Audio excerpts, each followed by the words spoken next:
Comment your name and state below. I'd really love to see who's watching and who these videos are helping.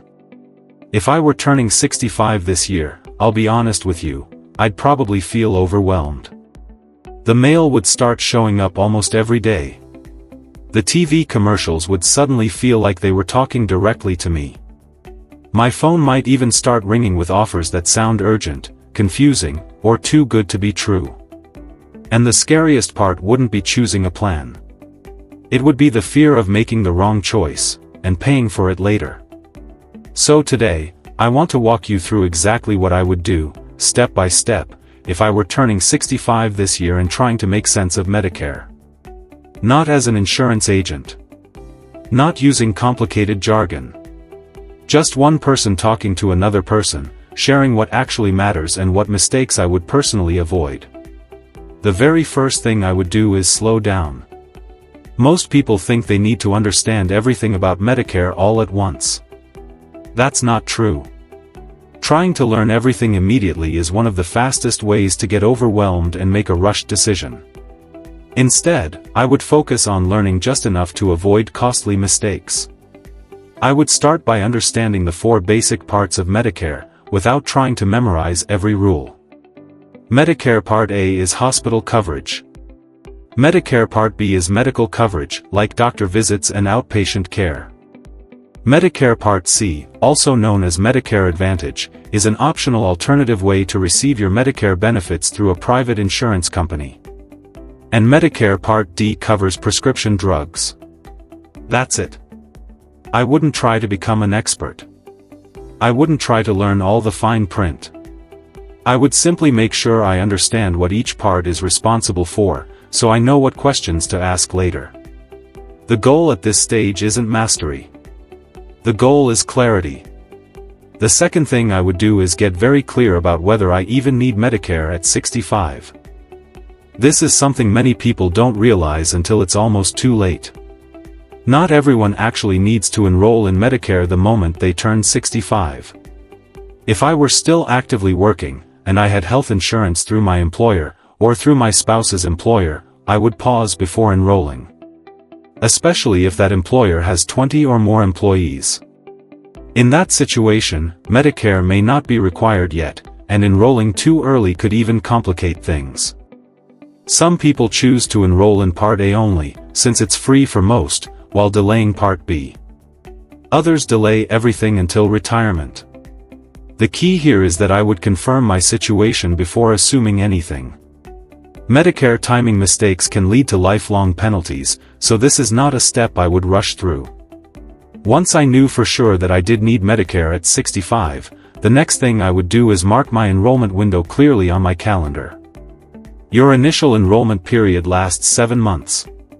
It starts 3 months before the month you turn 65, includes your birthday month, and ends 3 months after. If I wanted my Medicare coverage to start the first day of the month I turned 65, I would make sure to enroll during those 3 months before my birthday. Missing this window can mean late enrollment penalties for Part B and Part D that last for the rest of your life. That's not meant to scare you, it's meant to remind you that deadlines matter.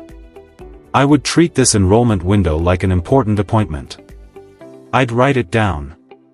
I'd set reminders. I would not assume I'd remember later. The next decision I would focus on is the one that confuses most people, choosing between Medicare Advantage and a Medicare supplement. This is where many seniors feel stuck, because the ads make everything sound simple, but real life isn't simple. If it were me, I would remind myself of something very important: there is no single, best, Medicare plan for everyone. What works beautifully for one person can be a terrible fit for another. I would think about how I actually use healthcare. Do I value predictable costs and the freedom to see doctors anywhere in the country? Or do I prefer lower monthly premiums and bundled extras like dental and vision, even if that means staying within a network? If I wanted fewer restrictions, more flexibility with doctors, and I could afford an additional monthly premium, I would seriously consider original Medicare paired with a Medicare supplement.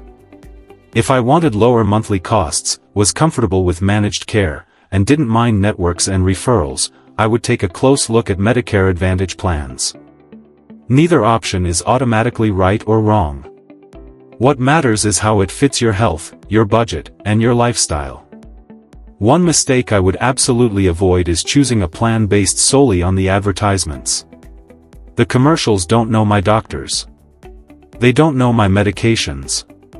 They don't know my health history or how often I travel. Ads are designed to get attention, not to personalize healthcare decisions.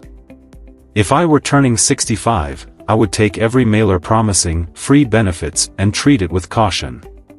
Not because benefits are bad, but because nothing is truly free without trade-offs. Instead of listening to ads, I would focus on understanding how the plan works when I actually need care. Another thing I would do is think long-term, not just about this year. Many people choose a plan based on what's cheapest today, without thinking about what happens if their health changes. But Medicare decisions often get harder later, not easier. In many states, changing Medicare supplement plans later can require medical underwriting. That means your health at that time matters. Waiting too long can limit your options. So if it were me, I would ask myself questions like, what happens if I develop a chronic condition?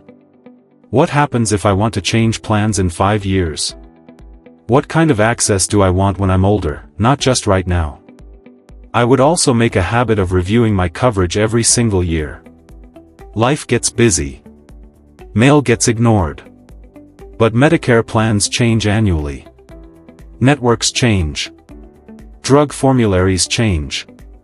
Costs change. I would set a reminder for early October to look for my annual notice of change. That document explains what's changing for the next year, and it's one of the most important letters Medicare sends. Ignoring it is one of the most common reasons seniors are surprised by changes they didn't expect. If I were working with a trusted, independent Medicare professional, I would expect them to review this with me and help me decide whether staying put still makes sense. And finally, if I were turning 65, would remind myself of this: I don't have to figure everything out alone. Medicare feels overwhelming because it's unfamiliar, not because you're doing something wrong. Confusion is normal. Questions are expected. The smartest Medicare decisions aren't rushed. They're informed, thoughtful, and reviewed regularly. If this video helped you feel even a little more confident about Medicare, make sure to like and subscribe. We focus on clear, simple Medicare education so you can make decisions without pressure or fear. And don't forget to comment your name and state below. I truly enjoy seeing where everyone is watching from. As always, this video is for educational purposes only and should not be considered medical or insurance advice. Every situation is different, and it's important to review your own options carefully. Thanks for spending this time with me, and I'll see you in the next video.